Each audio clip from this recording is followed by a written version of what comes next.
Bueno, esta es una demostración acerca de nuestro proyecto del compilador. Primeramente voy a demostrar cómo se utiliza con command line arguments y cómo funcionan los command line arguments. Posterior a esto voy a quitar esta función y simplemente voy a dejar este diccionario eh, para indicarle al programa los argumentos que supuestamente le tendríamos que mandar en la línea de comando, pero porque voy a estar corriendo el programa varias veces, mejor voy a dejarlo hardcodeado ahí eh, para no tener que estar escribiendo en la línea de comando tantas veces, ¿verdad? Entonces, así es como se corre este archivo. Simple y sencillamente estaré copiando esto eh, y pegándolo en la línea de comando. Entonces, primero tengo que enviarle Python decafcompiler.py, después el nombre del archivo al que tenemos que ir a traer el código fuente, eh, y si queremos renombrar el ejecutable que va a producir el compilador, entonces le enviamos el nombre del ejecutable sin extensión. Si queremos que compile solo hasta cierto target, le podemos especificar el target y la fase de compilación que queremos que llegue hasta. Y puesto que estamos probando todo el compilador y es hasta la última fase, no le voy a indicar el target, pero eh, se podría indicar un target y hasta ese momento para la ejecución. Después la bandera de debug simplemente indica de que estamos entrando al compilador en modo de debug. Entonces al poner enter, eh, esta función lo que me devuelve es un diccionario con todos los argumentos en forma de diccionario. Las llaves son los argumentos y los valores son, pues, por ejemplo, esto es el source code. Entonces, en la llave source code tengo el valor, o sea, el archivo donde voy a ir a traer la información. Donde tengo O, eh, va a ser hacia qué nombre tengo que renombrar el archivo ejecutable final. El target es none porque no lo mandamos y el debug es true porque lo mandamos, ¿verdad? De la misma manera, si yo lo hubiera mandado target scan, scanner, creo que se llama aquí, scanner, el, y no lo hubiera mandado debug, me hubiera impreso target es scanner, ¿verdad? Y esto es una lista de opciones, o sea, si yo le pongo scan o le pongo parse, algo que no está aquí especificado, entonces eh, esta bandera daría error, ¿verdad? Entonces si yo le pongo aquí, por ejemplo, scanner solo con una N, me dice las opciones válidas son estas, ¿verdad? Entonces que escoja entre estas. Entonces rápidamente puedo simplemente prepararlo y ahí estamos. Entonces el command line ya funciona, ¿verdad? Entonces de ahora en adelante simplemente voy a quitar esta función y voy a dejar el diccionario que me devolvería la función si yo estuviera escribiendo los argumentos. Bueno, como segundo punto estaré demostrando cómo se le especifica el target. Entonces el target puede ser una de cualquiera de estas opciones, ¿verdad? Puede estar scanner, parser, semantic, codegen y simplemente none, en cuyo caso se ejecutan todas las fases, ¿verdad? Entonces, si yo le especifico la fase de scanner, entonces el compilador solo va a ejecutar hasta la fase de scanner y después se va a salir, ¿verdad? Entonces voy a hacer eso. Como podemos ver, solo se ejecutó la fase de scanner y se produjo la linked list of tokens. Si yo fuera a modificarle esto y le pongo parser, eh, se debo haber ejecutado hasta el parser, ¿verdad? De igual manera, si le pongo semantic aquí, podemos ver que se ejecutó hasta el semántico, ¿verdad? Y si le pongo codegen, se ejecuta completamente. Y si le pongo none, se ejecuta completamente también, ¿verdad? Eh, todo así como fue especificado. Bueno, ahora vamos a presentar la fase de CodeGen, que estoy aquí en el archivo decaf.codegen. eh, y pues bueno, como podemos ver, este archivo es bastante extenso. La clase de CodeGen, que contiene todos los métodos y procedimientos para lograr hacer un code generation, es de, bueno, llega hasta la línea 1279. Entonces, por razones de tiempo no voy a explicar cada función y cada método, pero muchas funciones se parecen. Entonces estaré explicando básicamente en qué se parecen y cómo funciona en general, ¿verdad? Es solo para darse una idea. Primero estaré explicando las funciones globales, ¿verdad? Bueno, las funciones y las variables globales. Entonces, primero tenemos el diccionario de Memspace. Memspace simplemente especifica cuántos bytes eh, necesita cada tipo de dato. Entonces, int, en este caso, necesita 4 bytes. Boolean necesita 1. Aquí tengo otros tipos de datos, que class, por ejemplo, es solo para una variable realmente. eh, y esa es para la variable de program. La variable de program realmente no tiene tipo. Entonces, nosotros simplemente le pusimos de qué es tipo class para poder almacenarla en el scope global. Y después tenemos void, que es un tipo de método en el que no se aloca nada de espacio, ¿verdad? Después tenemos estas variables globales, que var type is allocated, stack pointer offset, is argument, is argnum. Entonces, estas nos sirven porque cuando nosotros estamos almacenando una variable que fue declarada, nosotros tenemos que almacenar asociado a esa variable qué tipo de variable es int, boolean, eh, si ya fue alocada en el código de assembler, porque eso lo hacemos en una función diferente y esa función necesita saber si ya se alocó, entonces que no lo aloque de nuevo. Stack pointer offset, necesitamos saber eh, si el stack pointer ahorita es tanto, qué offset va a tener del stack pointer dicha variable. Eh, necesitamos saber si esa variable es un argumento, porque si es un argumento tenemos que sumarle un offset extra, que vamos a hablar posteriormente. Y qué número de argumento es, en cuyo caso es un argumento. Porque como saben, si nosotros le enviamos a una función múltiples argumentos, por ejemplo, si yo le agarro aquí int num1, int num2, int num3, así,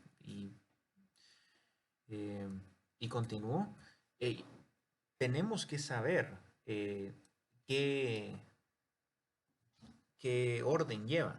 Entonces tenemos que entender, bueno, el programa necesita entender qué orden de argumento es, porque va a ser diferente offset dependiendo de qué orden lleve. Entonces num1 es el primer argumento, num2 es el segundo, num3 es el tercero. Entonces, eh, esto es para lo cual nos sirve esto. Entonces, estos son índices para poder accesar los atributos de las variables. Eso es básicamente lo que es. Después tenemos main tag. El main tag es básicamente el nombre de la etiqueta main. Después tenemos booldict. Booldict es simple y sencillamente una llave true que se evalúa en 1 y false se evalúa en 0. Entonces, esto nos sirve para cuando estamos evaluando una variable booleana para saber, porque, bueno, Assembler no reconoce true, solo reconoce 1 o 0. Entonces, reemplazamos eso cuando nos toque hacerlo. Estos dos métodos son, bueno, estas dos funciones son simple y sencillamente generadores de Python. Es para poder generar eh, etiquetas únicas correspondientes a una etiqueta de assembler, ¿verdad? Porque todas las etiquetas de assembler necesitan ser únicas. Entonces, estas funciones nos sirven para precisamente eso, ¿verdad? Cuando necesitamos una etiqueta única, simple y sencillamente le hacemos next, ¿verdad? Next y el iterador, ¿verdad? Así como dice acá, next y el iterador, y nos da la siguiente etiqueta única que podemos utilizar. Así logramos tener etiquetas únicas siempre, ¿verdad?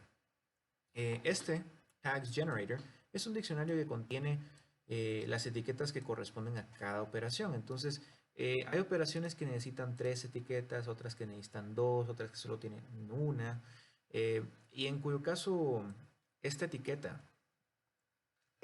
necesite varias, eh, nosotros generamos etiquetas con estos eh, prefijos, ¿verdad? Entonces, por ejemplo, la operación de igualdad eh, involucra 2 etiquetas y estas etiquetas le queremos dar un nombre para que sean significativas y por lo menos legibles, ¿verdad? Entonces nosotros le pusimos EQ false y EQ fin, y lo mismo es con not equal, con less than, greater than, porque todas estas etiquetas necesitan prefijos diferentes para ser diferenciadas. Y estas están siendo aceptadas por estos generadores de aquí arriba. Eh, la idea de esto es poder especificar una llave, ¿verdad? Así como tags generator y ponerle una llave, por ejemplo, la llave del if.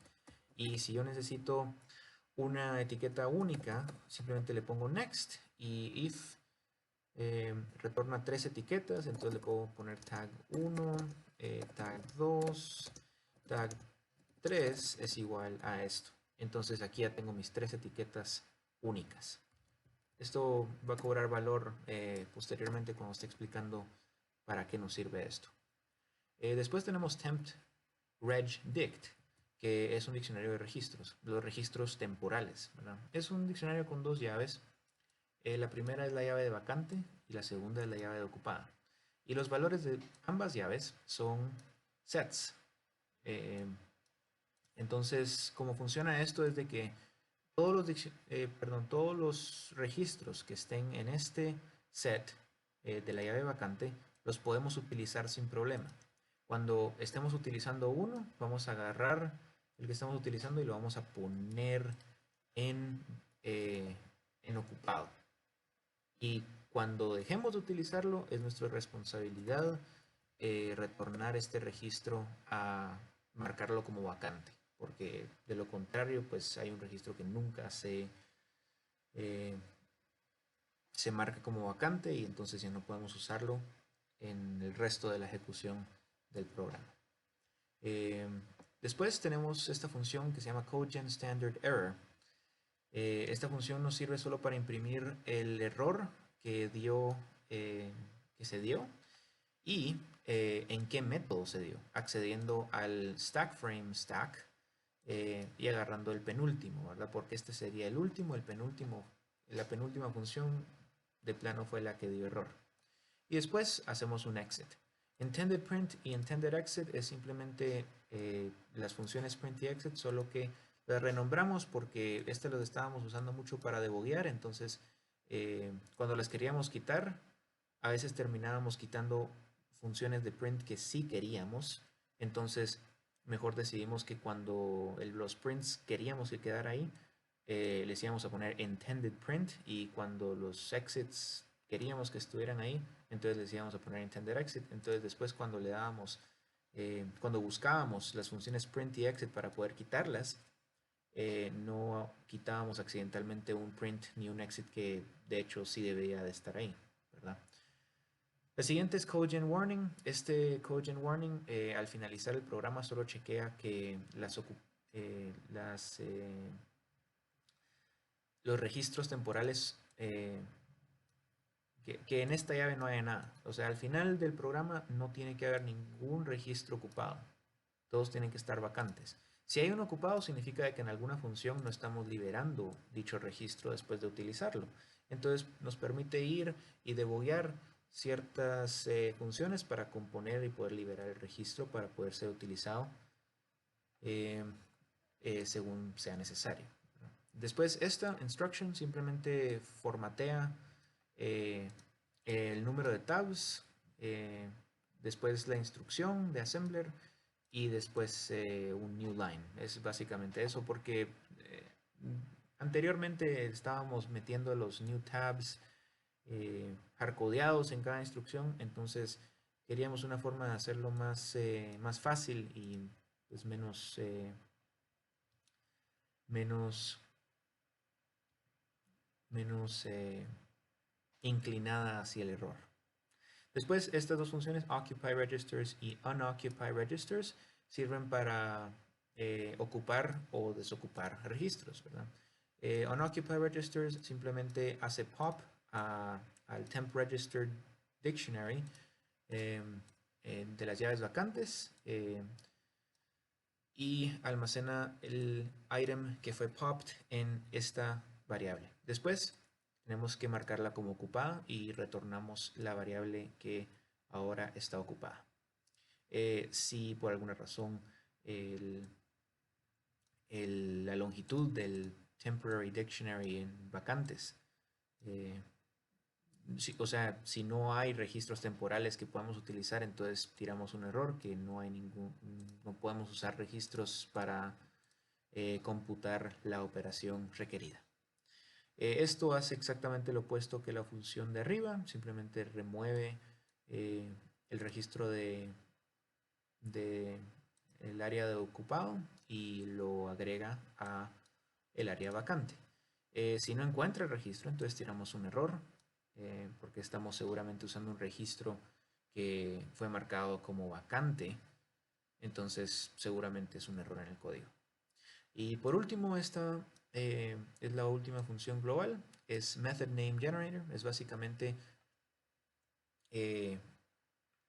como convención en nuestro código de assembler, siempre estamos poniéndole el prefijo method underscore a cualquier método, menos al método main, porque el método main es especialmente reconocido en assembler, en MIPS, para que se tiene que utilizar main, no method name. Perdón, se tiene que utilizar main, no method main, ¿verdad? Entonces, esa sería las variables globales de CodeGen.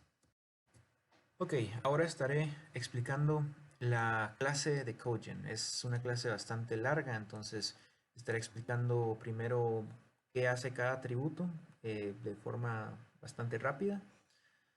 Y después estaré explicando algunas funciones importantes que son utilizadas. Entonces, primero, self.data. Este es simplemente una lista que contiene las instrucciones de el área .data en Assembler, ¿verdad? Como sabemos, en Assembler siempre hay una área .data, .text. Todas las instrucciones que vaya en esta sección van a estar en esta lista, ¿verdad? Después tenemos .dataGen. Como sabemos, hay veces que necesitamos variables o datos o strings o de cualquier manera, estas tienen que ser únicas en el programa de Assembler. Entonces necesitamos un generador de etiquetas. Esto es lo que nos genera las etiquetas. Después, esto, self-callee ender. Esto sirve para saber el tag de cuando se está terminando una llamada hacia el callee, ¿verdad? Porque el caller y el callee, bueno, entonces el callee siempre restaura los registros que se habían guardado en el stack. Entonces, bueno, esto si gustan les puedo enseñar cuando lleguemos a la función correspondiente. Después, for break y for begin. Estos los utilizamos porque hay ciertos statements dentro del lenguaje que inevitablemente necesitan saber dónde empieza un for y dónde termina un for. Por ejemplo, si estamos adentro de un for y encontramos el statement break, necesitamos saber de que tenemos que saltar hacia el end del for. Si encontramos el statement continue, tenemos que saltar hacia el beginning del for. Entonces, estos tienen que ser atributos de clase porque necesitan ser accesados por varias funciones y necesitan ser pasados entre funciones. Después tenemos executable file name. Este va a ser el programa el nombre del ejecutable que se va a hacer. Aquí le agregamos la extensión .asm, .assembler, ¿verdad? Que mencioné, ¿verdad? Después tenemos el self.ast y self.astHead. Este es el abstract syntax tree y aquí es el puntero hacia donde empieza el abstract syntax tree, y estos los traemos desde la fase de semántico. Entonces a la fase de semántico simplemente le robamos el puntero hacia el abstract syntax tree y hacia el abstract syntax tree head. Después tenemos el scope stack, que va a ser el stack de tablas de símbolos. Entonces, el scope stack es un stack y cada elemento de ese stack es una tabla de símbolos en donde hay variables. Dichas variables deben de ser únicas, y eso ya lo chequeamos en el semántico. Pero dentro de este stack, cada variable como valor va a tener una lista. Y en esta lista vamos a encontrar atributos, por ejemplo, eh, el tipo de variable, el stack pointer offset. No sé si recuerdan cuando estábamos definiendo estas. Esto es para accesar los atributos de las variables definidas dentro del scope stack. Entonces este es un stack de variables con toda la información de las variables, ¿verdad? Después el scope space. El scope space es básicamente cuánto necesitamos alocar para este scope, ¿verdad? Entonces tenemos como llave tenemos el scope, el índice del scope, y como valor tenemos cuánto tenemos que alocar en bytes para poder simplemente llamar esto, accesar al scope necesario y alocar y desalocar las variables correspondientes a este scope. Necesitamos saber el espacio que ocupan, ¿verdad? Después tenemos self.assembler sections y self.main section. Assembler sections básicamente es una lista que tiene strings que tienen todas las instrucciones de todas las secciones que hay, excepto la main section, ¿verdad? Entonces nosotros podemos tener llamadas a funciones y procedimientos, métodos, todo esto va acá, y acá en el main section va todo lo del main, ¿verdad? Entonces, por ejemplo, acá tenemos, aquí, tenemos main. Entonces acá main, y después abajo del main, cuando ya terminamos main, tenemos los métodos, procedimientos, ifs y todo lo que sea necesario. Entonces esto de acá va definido en self.assembler sections, y esto de aquí arriba, todo el main hasta que llega pues, a la etiqueta esta, acá, va almacenado en assembler sections. Después, method arguments. Entonces, este es un diccionario que tiene los nombres de todos los argumentos y el stack pointer offset. Entonces, los argumentos van alocados antes de la llamada de la función. Entonces, guardamos el offset de cada argumento, guardamos la posición de cada argumento para así poder diferenciarlos, ¿verdad? Después, argspace alloc. Argspace alloc es cuánto espacio estamos alocando para los argumentos, ¿verdad? Entonces, si tenemos 3 argumentos que los 3 son ints, vamos a alocar 12. Esto lo necesitamos saber y aquí es donde lo guardamos. Scope space es solo para las variables de scope. Los argumentos están siendo manejados por este diccionario, y pues como solo manejamos un set de argumentos a la vez, entonces solo necesitamos un número. Después debemos saber en qué número de argumento estamos. Estamos en el primero, en el segundo, en el tercero, para poder saber y diferenciar hacia dónde tenemos que dirigirnos en el offset del RAM, de la RAM, cuando hacemos un load o un store. Después, method return types. En este diccionario solamente contiene los nombres como llaves, los nombres de los métodos, y como valores simplemente que retornan void, int o boolean, ¿verdad? callee actions performed. Aquí simplemente estamos almacenando el nombre del método y si ya llamamos el callee header y el callee ender, que son todas las acciones que, por ejemplo, el callee header simplemente es guardar todos los valores que antes de hacer un method call o bueno, antes de definir eh, la función, ¿verdad? Y un callee ender simplemente restaura los valores que teníamos, que los guardamos en el stack. Entonces, eso solo tenemos que hacer una vez por función.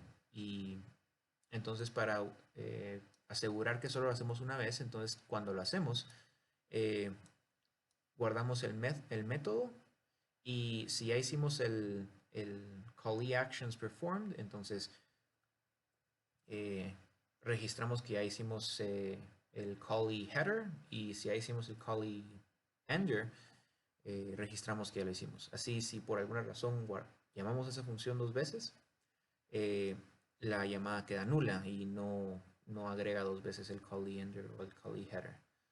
Después stack pointer básicamente eh, es como conceptual, no se utiliza realmente. Eh, pero cada vez que se aloca una variable se resta el espacio para poder ver cómo el stack pointer disminuye o incrementa. El self.variable type, cuando tenemos una variable, usualmente, por ejemplo, si tenemos, por ejemplo, int i, j, k, así, la variable acá, el tipo solo viene especificado acá. Entonces necesitamos guardarlo entre llamadas, porque las llamadas, la función se va a encargar de esto, pero no de esto. Entonces necesitamos guardar este tipo y sabemos que este tipo, tenemos que saber de que este tipo también corresponde a este y a este. Después, current method, eso simplemente significa en qué método estamos, si estamos en main, si estamos en cualquier otro método, para saber si tenemos que agregar instrucciones a assembler sections o a methods o a main section. Después, method offset es cuánto necesitamos alocar para el método, ¿verdad? Y field declaration offset, cuánto necesitamos alocar para el field declaration en términos de espacio. Variable declaration offset, cuánto necesitamos alocar para la declaración de variables, ¿verdad? Entonces esos serían todos los atributos explicados. Bueno, ahora tenemos la función que inicia todo, es initiate. Entonces vayamos a esta función. Entonces lo primero que hacemos es agregar al scope stack el scope global.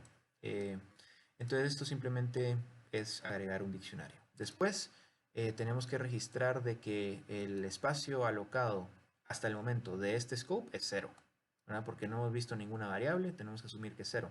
Esto se va a ir agregando conforme vamos viendo variables. Después el main section, básicamente tenemos que agregarle el tag del main, que es la primera parte del main siempre. Después tenemos que llamar al callee header main, que esta función básicamente lo que hace es guarda todos los saved registers al stack por si se modifica alguno. Y pues este es el header, ¿verdad? Es lo que va primero. Y después callee ender restaura, o sea, va a traer el stack y restaura los registros de acuerdo sea necesario, ¿verdad? Entonces, esas son las dos funciones, acá y acá. Ahora, assembler sections.append. Aquí estamos agregando una lista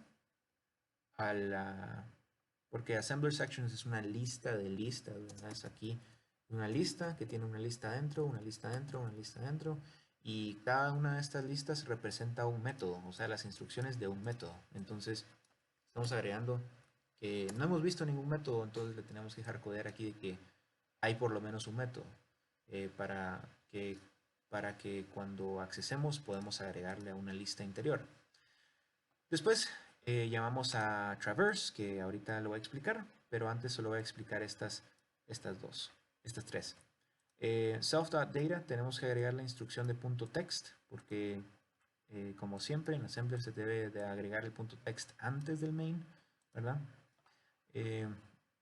Y como último tenemos que chequear si hay algún warning. El warning aquí simplemente significa de que si hay registros que están ocupados todavía, entonces tenemos que imprimir que hay registros ocupados, entonces que hay que ver en dónde no se están desocupando, así podemos debuguear mejor. Es solo un warning. Y después write executable, que es esta, simplemente se encarga de escribir el ejecutable. Ahora, hay dos versiones de esta función realmente, ¿verdad? Está la versión que el output de esta función, que es assembler, de assembler, que no tiene tabs, no tiene comentarios, no tiene, o sea, solamente tiene las instrucciones puras, ¿verdad? Esta es la que saca el programa, pero la otra versión de esta función sería debug, que hace exactamente lo mismo, solo que como fue marcado como debug, va a crear un archivo por separado que se llama CodeGen Debug, almacenado en la carpeta decaf debug, que tiene tabs, que tiene comentarios, o sea, podemos saber qué es lo que está pasando, ¿verdad? O sea, si estamos haciendo una comparación, sabemos que estamos haciendo comparación y que este es el código de esto. Mientras que si miramos esto, no sabemos realmente qué está pasando. Entonces, esas serían las dos distinciones. Entonces, ahora a Traverse. Traverse es una función que se encarga única y exclusivamente eh, de recorrer el árbol recursivamente y encontrar esta producción. Porque ya media vez encontramos esta producción, ya encontramos la cabeza, digamos, de todo lo que necesitamos. Si podemos ver el árbol, aquí el parser tiene una función de debug que imprime el árbol y estos serían todos los niveles del árbol. Media vez encontramos el program, sabemos que todos los niveles abajo de este eh, es lo que necesitamos pasar a código, ¿verdad? O sea, el único otro nivel que está al mismo nivel que program dash sería dólar y para eso no hay CodeGen. Entonces, eh, media vez encontramos esto, llamamos a la función correspondiente y esta se llama program dash handler, ¿verdad? Entonces, esto eh, es, eh, es un método que primero extrae todas las producciones y después compara cada producción según lo que sea necesario, ¿verdad? Entonces, voy a enseñarles las producciones. Las producciones acá son estas cuatro. Y estas cuatro producciones eh, tenemos que hacer CodeGen para Field Declaration, pero solo si está, para Method Declaration, pero solo si está, y bueno, si no está ni Field Declaration ni Method Declaration, entonces no hacemos nada, pero tenemos que diferenciar entre producciones, ¿verdad? Entonces aquí, como podemos ver, la posición de Field Declaration es 3, aquí la posición es 3 también, aquí la posición de Method Declaration es 3, ¿verdad? Entonces, exploremos solamente esta producción que tiene Field Declaration y tiene Method Declaration. Entonces, como podemos ver, lo primero que hacemos es llamar a la función de Opening Curly. Y Opening Curly es solamente agrega un nuevo diccionario al scope stack y registra que el espacio de este stack nuevo que acabamos de alocar es 0, porque no hemos visto ninguna variable, ¿verdad? Eh, entonces, eso es lo que hace Opening Curly. Después, Field Declaration Handler se encarga de todo lo relacionado a Field Declaration, igual que Method Declaration, pero estos los voy a explicar en un ratito. Primero solamente voy a explicar Closing Curly. Closing Curly simplemente le hace pop al scope stack y después le hace pop al último, que este es un diccionario, entonces se le tiene que especificar la llave. la llave la cual se quiere remover del diccionario, porque ya terminamos con este scope. Va. Entonces, ahora Field Declaration Handler. Entonces, en esta tenemos que, esta función simplemente sirve para llamar a otra. Pues primero tenemos que inicializar. Entonces, la inicializamos con Field Declaration Offset 0 porque no hemos visto ninguna variable en el Field Declaration, entonces tenemos que asumir que es 0 y esto va a ir creciendo conforme vemos más variables en Field Declaration. Después Field Declaration Clean, ¿verdad? Este Field Declaration Clean corresponde a esto, ¿verdad? Porque el asterisco es la función clean, ¿verdad? Entonces, la operación clean. Entonces, cuando miramos esto, sabemos que los hijos van a hacer esto. Entonces, vamos hacia Field Declaration Clean, que está declarada aquí abajo. Entonces, primero tenemos que extraer todas las producciones. Como podemos ver, los hijos acá no pueden ser nulos, porque, o sea, no pueden ser epsilon. Si es epsilon, entonces error. Pero tenemos que sacar todas las producciones, y eso lo hacemos con este pedazo de código, y después comparamos las producciones extraídas con la gramática, ¿verdad? La gramática sería esta, ¿verdad? Acá.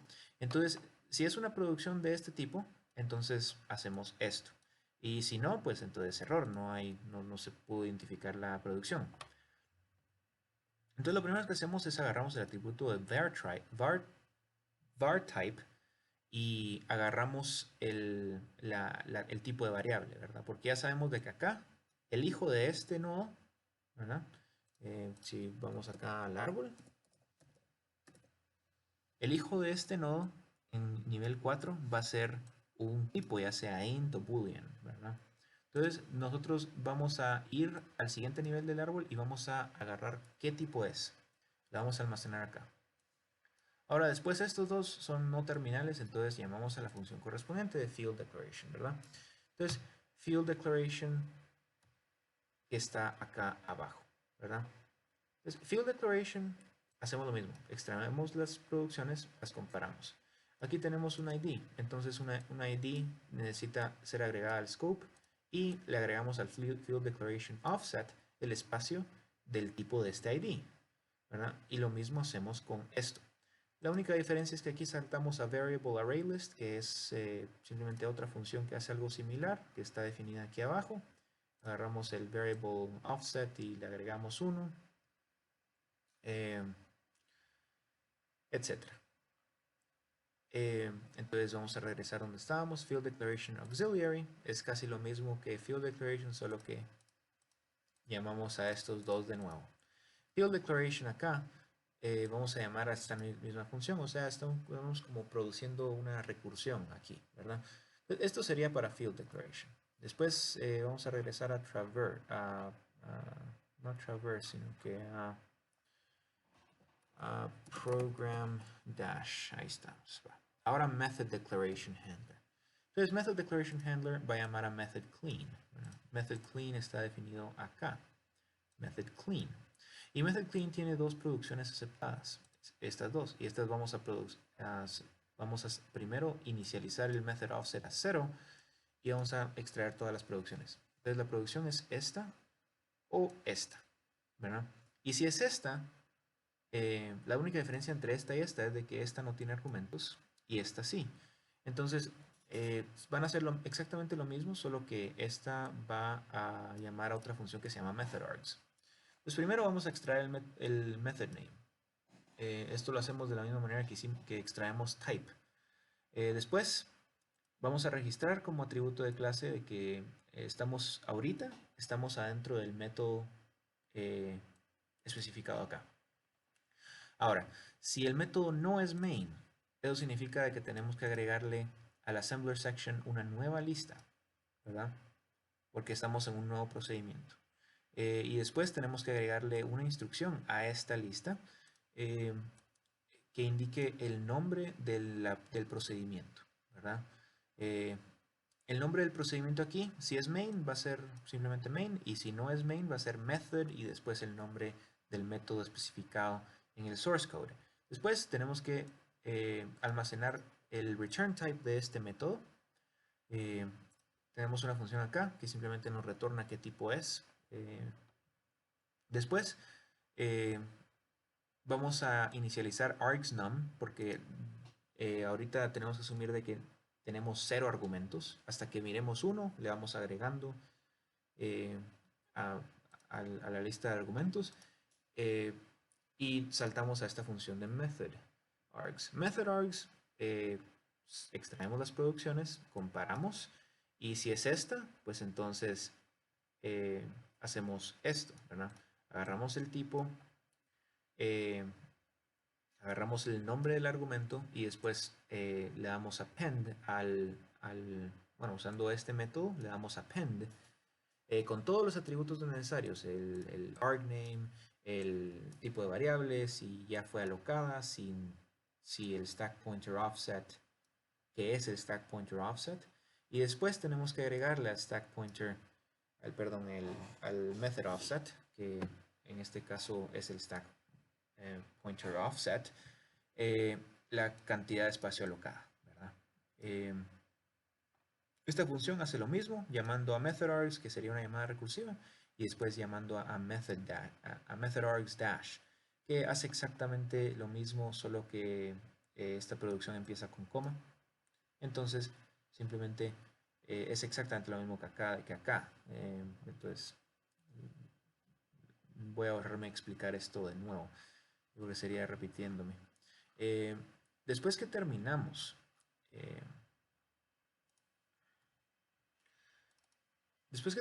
acá, tenemos el block. Y entonces, este block es especial porque este block está definiendo una función.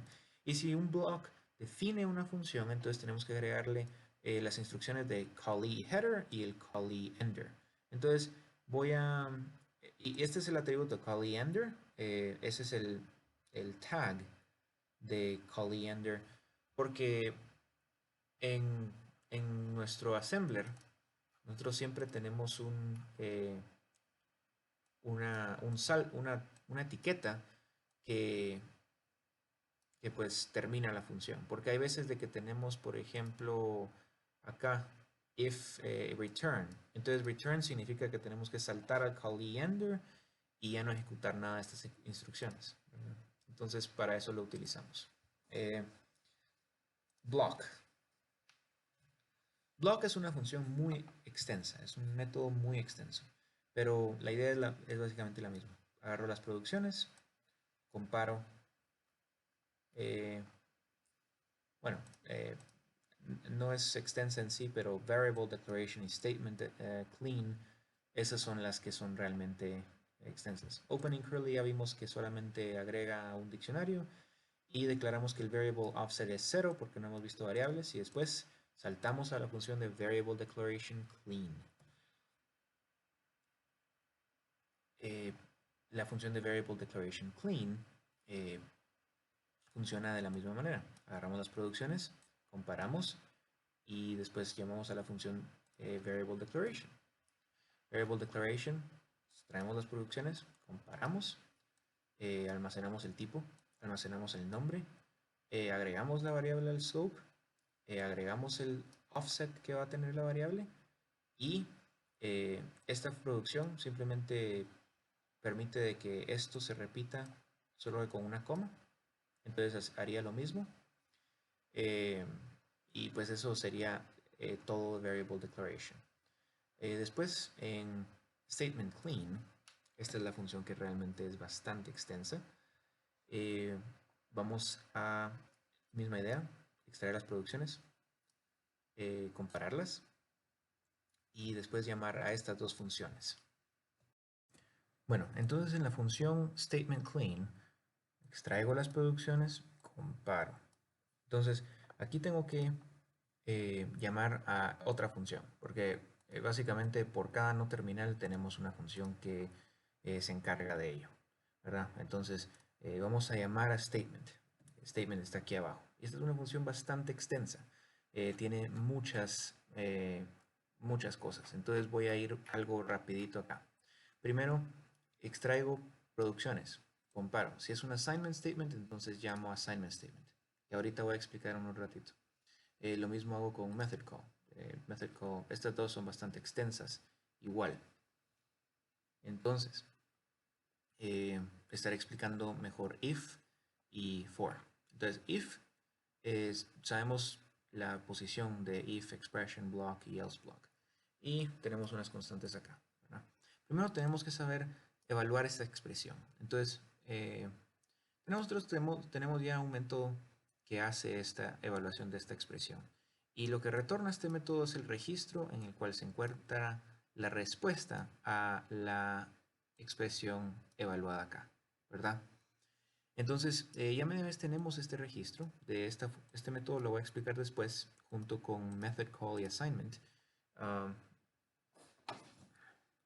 Media vez ya tenemos este registro. Necesitamos beginning if, ending if y else tag, ¿verdad? Estas son las tres tags de assembler que necesitamos que se produzcan para poder hacer el if. Entonces primero dejamos un comentario para saber que estamos haciendo un if y miramos si la expresión en este registro es igual a 0. Si es igual a 0, sabemos que es falso, entonces saltamos al else tag. De lo contrario, tenemos que ejecutar el bloque de código que viene en el if, ¿verdad? Y el else tag puede actuar como end if y como else al mismo tiempo, ¿verdad? Tenemos que desocupar el registro que nos retornó esto porque ya lo terminamos de utilizar. Ahora, block. Nosotros ya vimos qué es block, entonces estaríamos definiéndolo recursivamente si lo explicamos de nuevo. Entonces, block es esto, ¿verdad? Entonces, block, vamos a llamarlo de nuevo y block va a tirar instrucciones de assembler. Seguramente va a haber declaración de variables. Pueden ocurrir muchas cosas, pero ya media vez esté terminado esto, sabemos que después tenemos que poner un jump al endif, ¿verdad? Y el endif es este tag de acá. Ahora, si llega a haber un else, entonces tenemos que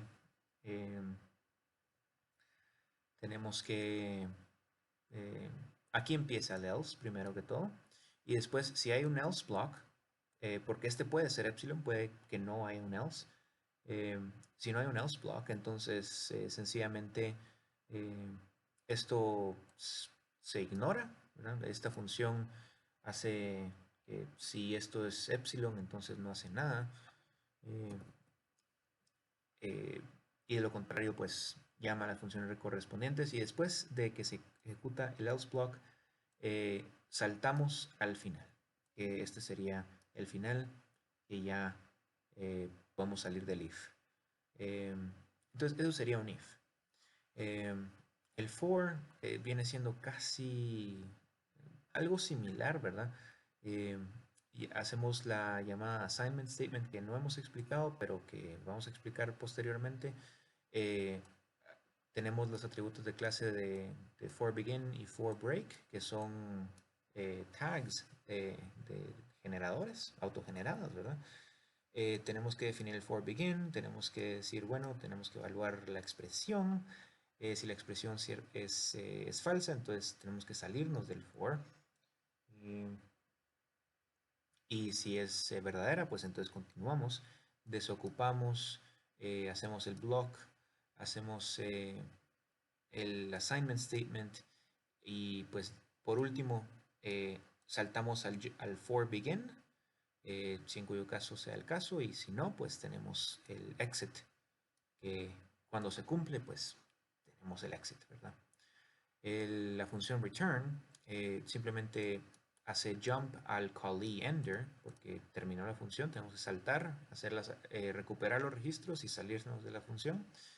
Si hacemos return, simplemente hacemos un move al registro B0.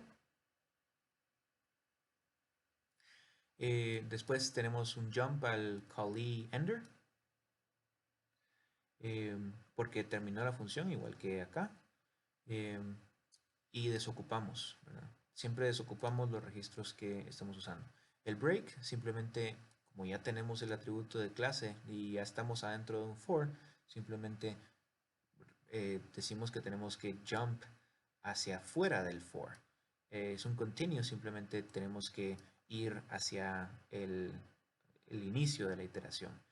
Si tenemos un block, entonces llamamos el block, entonces, pero venimos de un block, entonces estas pueden ser recursivas también. Si tenemos una expression, entonces evaluamos esta expression, ¿verdad? Y siempre tenemos que desocupar occupy expression register. Aquí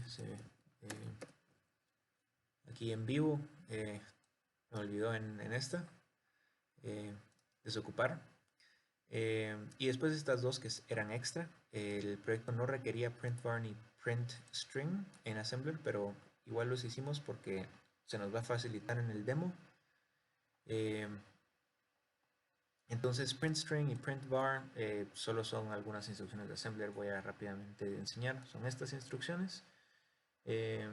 Y print string pues son instrucciones similares. Entonces vamos a estar ahora a explicar las que teníamos pendientes. Las de assignment statement. Entonces assignment statement primero hay que evaluar esta expresión. Esto lo hacemos acá. Después hay que ver si es un assignment, un assign en increment, un assign en decrement. Y dependiendo de esto, pues tenemos que hacer la instrucción correspondiente. Por último, después debemos agregar las instrucciones correspondientes a cada assignment statement. Entonces, aquí, por ejemplo, tenemos que store, ¿verdad? Porque un assignment es un store de esta expresión ya evaluada, ¿verdad? Si es un increment, entonces tenemos que ir a traer a la variable el valor de la variable en RAM y agregarle el offset que estamos haciendo, porque este es menos igual, ¿verdad? Este es más igual, ¿verdad? Entonces estas son las instrucciones correspondientes. Vamos a regresar. Ahora method call. Method call es bastante extenso. Extraemos las producciones, comparamos ID, pueden ser estas producciones también, y pues yo creo que no voy a explicar todas estas instrucciones, pero aquí estamos básicamente salvando todos los registros T7 hacia los registros Save Register acá, y después estamos restaurando los registros desde S0 a T1, así. Y adentro de esta función, pues al hacer el jump and link, vamos a guardarlos todos en el stack, vamos a restaurarlos cuando terminemos la función, y estos van a estar siempre guardados. Estos no hay ninguna obligación que se queden guardados, pero estos sí. Entonces, así es como mantenemos eso. Si es un ID, expression, entonces hay que alocar argumentos. Y tenemos que alocar argumentos acá. Y antes de hacer el jump. Y después tenemos que desalocar los argumentos, ¿verdad? Y estas dos, pues no teníamos que hacerlas. Y nunca los utilizamos en el lenguaje. Entonces no eran requerimientos del proyecto. Ok, bueno. Estábamos en statement, así como este. Y statement clean, que va a ser una llamada recursiva otra vez a statement. Entonces, yo creo que ya expliqué suficiente en términos generales acerca de cómo funcionan las funciones y cómo hacemos el parseo de código. Primero extraemos las producciones, las comparamos, miramos los hijos de los nodos para hacer lo que corresponde. Yo creo que ahorita lo único que faltaría es explicar expression. Entonces expression está acá. Bueno, expression es otro método bastante extenso. Entonces, lo primero que voy a explicar algunas, ¿verdad? Traemos producciones, comparamos. Entonces, esto simplemente implica ID, que tenemos que ocupar un registro y tenemos que ir a RAM a traer el valor de la variable, ¿verdad? Y después retornamos el registro que se utilizó, ¿verdad? Entonces vamos a traer con un load operation y lo vamos a almacenar en este registro nos va, que es temporal, y el variable offset especificado acá. Y después retornamos esto. Cuando es un literal, tenemos que ir a traer el literal. Entonces aquí tenemos una función de que es literal que nos trae el literal, ya sea que es character, que es un int o que es un boolean, ¿verdad? Y lo almacena en este registro literal, ¿verdad? Aquí no hay que desocupar los registros porque las funciones que llaman expression tienen que desocupar los registros, pero aquí solo los ocupamos. Después, minus expression. Agregamos simplemente la instrucción de restar 0 menos lo que sea el número almacenado en esta expresión y retornamos esto. Aquí, nor, si no es igual, o sea, si esta expresión, lo opuesto de esta expresión, se hace con esta instrucción. Esta expresión simplemente hace la llamada recursiva, retorna el registro, y expresión binary operator y expresión entre paréntesis y sin paréntesis se hace acá, y básicamente hacemos la llamada recursiva a expresión de nuevo hasta que se resuelva esta y tengamos un registro para la expresión de la izquierda, y después tenemos que encontrar cuál es el binary operator, es un más, es un menos, es una multiplicación, qué es, ¿verdad? Depende de lo que sea, agregamos la función de assembler correspondiente, ¿verdad? Multiplicación tiene que ir con move from low, división, move from low, modulus es división, pero move from high, ¿verdad? Porque es el remainder. Si es un relational operator, entonces hay que hacer una comparación con branches para saber si, si, los, si, una, si un registro es más grande que el otro y sucesivamente, ¿verdad? Siempre desocupando los registros que no estamos usando y retornando el registro en el cual se encuentra la respuesta de esta expresión. Así es como lo logramos hacer, ¿verdad? Y aquí está literal, literal, ¿verdad? Si es la producción es un int literal, un char literal, un bool literal, y retorna pues el registro en el cual se encuentra el load immediate del literal, porque el literal en assembler simplemente significa load immediate a cualquier registro el valor especificado en el literal, ¿verdad?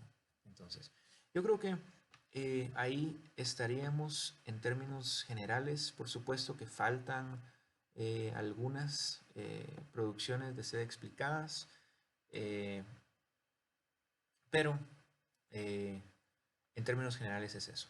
La última instrucción, el último método que necesito explicar es este método.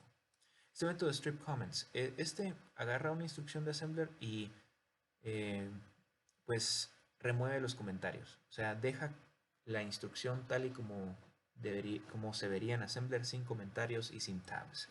Así es como producimos el programa este que corre en assembler.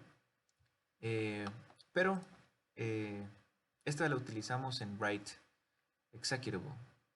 Todas las instrucciones le pasamos este strip comments y le quitamos los comentarios. Y en debug, pues las escribimos con comentarios, ¿verdad? Porque es para debugging purposes. Ok, entonces eso sería la explicación del código. Ahora vamos a la demo. Bueno, ahora la demo. Entonces, la demo vamos a correrla desde decaf compiler, importando CodeGen y mandándole los argumentos necesarios, ¿verdad? CodeGen admite la fase anterior, que es la fase de semántica, y el nombre del ejecutable, ¿verdad? Si le marcamos la bandera debug como true, entonces ejecutamos el método debug, que nos va a producir el archivo de assembler que tiene comentarios, ¿verdad? ¿Verdad? Entonces, voy a eliminar este archivo de assembler y eliminar este archivo de assembler, porque estos van a ser producidos por el compilador completamente de manera autónoma. Entonces, Python compilamos, compilamos correctamente. Aquí es donde se encuentran las instrucciones de assembler, y para debuguear, consult debug codegen debug, ¿verdad?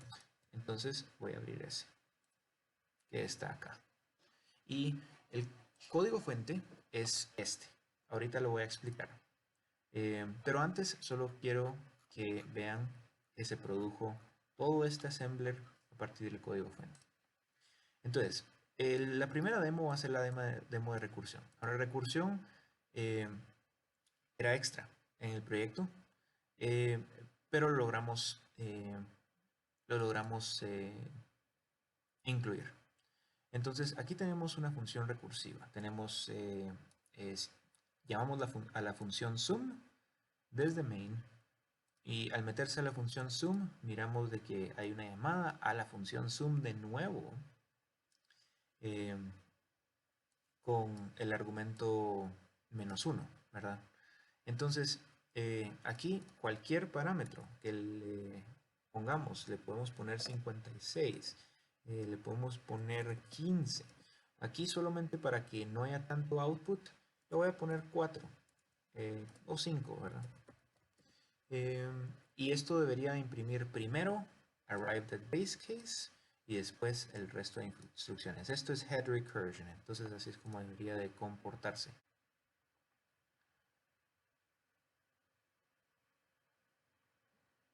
Tenemos este que lo vamos a importar de acá, y vamos a poner la consola, ¿verdad? La consola. Ok, la consola está vacía. Al darle correr, bueno, hizo 77 iteraciones. Le habíamos puesto 5. ¿Por qué? Porque no se compiló antes. Entonces la vamos a compilar antes. Ahora ya está compilado.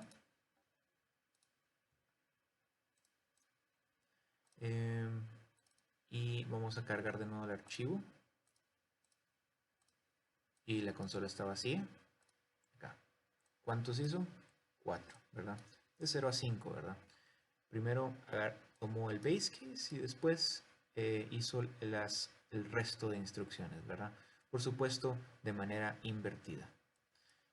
Si lo hubiéramos puesto como tail recursion, así, hubiera impreso esto de manera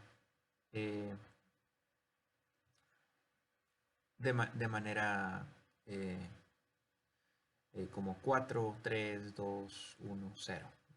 Entonces vamos a hacer eso ahorita. Primero, antes debemos compilar. Compiló correctamente. Cargamos de nuevo el archivo. Vaciamos la consola. Y debería de hacerlo descendentemente, ¿verdad? La anterior vez fue ascendentemente. Esta vez debería de ser descendentemente. Como podemos ver, 0, 1, 2, 3, 4. Y la última vez era 4, 3, 2, 1. Entonces, tanto head recursion como tail recursion está funcionando en el programa. Y este demo lo ejemplifica, ¿verdad? Ahora voy a comentar este demo porque vamos a demostrar este código grandote que está acá. Entonces este es el demo para demostrar que funcionan los fors, que funcionan los ifs, que funcionan los prints y que funcionan las expresiones. Entonces aquí tenemos un for estilo C. Este lo cambiamos un poquito de las especificaciones de decaf porque pues realmente el for de decaf era algo raro. Entonces nos adherimos al for de C, que primero tiene inicialización, después la expresión que se tiene que chequear iteración tras iteración, y después tenemos el update, ¿verdad? El momento que esto dé falso, tenemos que salirnos de la iteración. Y vamos a imprimir acá la variable y el string, ¿verdad? Tenemos el variable declaration, y después vamos a hacer una serie de print statements demostrando que funciona la expresión multiplicando, funciona la expresión división, la expresión suma, la expresión resta. Pero antes les quería enseñar el parser tree de, de lo que acabamos de ver, de recursión. Como podemos ver, sum tiene comma expression, expression y después num1 y después cierra el paréntesis. Entonces, igual acá se puede ver cómo está armado el parser tree de este ejemplo en específico, y este archivo, siempre que la bandera de debug esté en true, siempre se va a actualizar este archivo. Vamos a poder visualizar el abstract syntax tree más reciente. Ok. Entonces, ahora este ejemplo, ¿verdad? Entonces, vamos a compilarlo, y compiló correctamente. Vamos a ver de que el resultado está acá, el resultado comentado, ¿verdad? El resultado no comentado está acá, ¿verdad? Aquí está. Les voy a utilizar el resultado comentado. Aquí podemos ver todos los strings que vamos a utilizar.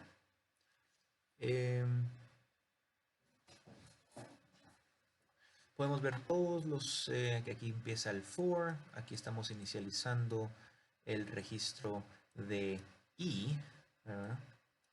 Aquí estamos después evaluando la expresión si T5 es igual a T3, que eso es si i es menor, menor a 10, ¿verdad?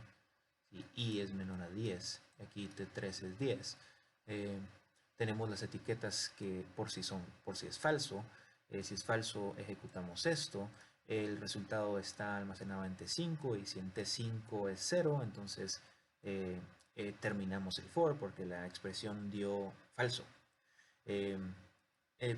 Podría continuar explicando este código de assembler, pero simplemente lo voy a correr para ver qué funciona. Entonces, wipe registers, y el mismo archivo se sobreescribió con el compilador. Voy a poner la consola acá y podemos ver el output. Entonces,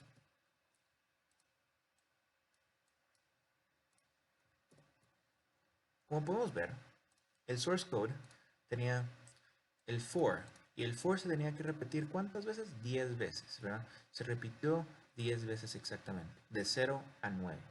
Y estos odds es porque cada vez que i, el módulo de i con 2 era igual a 0, entonces imprimíamos la variable y un new line. Y cada vez que no era igual a 0, entonces imprimíamos lo que estaba en este else, que simplemente era imprimir odd. Entonces podemos ver que el for está funcionando. Después entramos en este print. El valor de la variable i es 10 por el for de arriba. Imprimimos este string, que es esto. ¿Y cuánto es 10 por 10? Es 100, por supuesto. Después entramos a este. Imprimimos el valor de j. J es 100 y j dividido 8, pues como es integer division, va a ser 12, ¿verdad? 12 punto algo, si no estoy mal. Entonces debería de ser integer division. Entonces ahora j es 12 y entramos a suma. ¿Cuánto es 12 más 13? 12 más 3 es 15, ¿verdad? Suma funciona. ¿Cuánto es 15 menos 30? 15 menos 30 es menos 15. La resta funciona. Podemos ver en el demo que todas las operaciones están funcionando a la perfección. Vimos los ifs, vimos else, vimos for, vimos inicialización, vimos chequear una expresión, vimos multiplicación, división, suma, resta, impresión de variables, que era algo extra, no era requerido en el proyecto. Vimos impresión de strings, que también era algo extra. Vimos recursión, que también era algo extra no requerido en el proyecto. Eh, Vimos las expresiones, vimos el código de assembler que se compila a dos diferentes archivos. Eh, este es el comentado y el no comentado es este, ¿verdad? Tiene exactamente las mismas instrucciones, solo que este no tiene comentarios ni tabs. Eh, y ese sería el fin de la demo de CodeGen. Como último punto, solo quería eh, dirigir hacia dónde se puede encontrar la documentación. Entonces aquí está realizada la documentación completa de todas las fases. Está la fase 1, la fase 2, la fase 3 y la fase 4. Y por supuesto cómo se debe usar la línea de comando. Por supuesto, o sea, todo está especificado en gran detalle acá. Están la especificación de todas las clases y con todos sus métodos y atributos y cómo se utilizan. Por si cualquier duda llegase a ocurrir, por favor recurrir acá. Esta documentación se encuentra en un folder llamado decaf documentation dentro del directorio entregado. Entonces aquí está completo, está en Markdown, que este sería el preview del Markdown. Y también está en PDF por si les es más fácil consultar el PDF. Este sería el PDF con todo el, eh, con toda la documentación de cada método y atributo, cómo se utiliza y cuál es la forma correcta de utilizarlo. Entonces, esta era solo eh, un, solo para dirigir a cualquier duda a que aquí pues, está la documentación completa.